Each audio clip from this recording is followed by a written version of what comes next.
Today, we're listening to the Commissioner of Health as we go through each of the departments for the budget.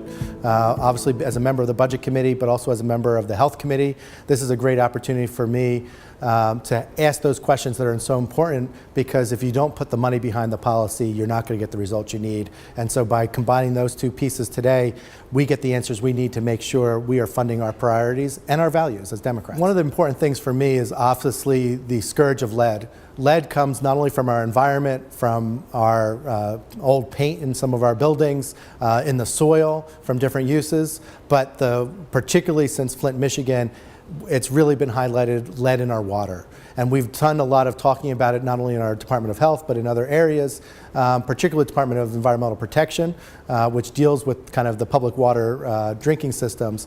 But Department of Health really has the responsibility for that case management of how we deal with lead and making sure that our children are protected, that we have our screening for lead in blood for children, and also make sure we're doing case management and abatement.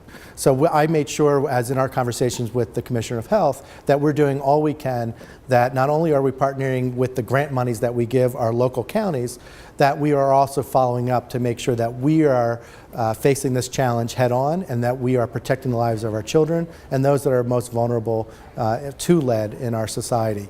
Now, we heard a lot about kind of Newark and Trenton.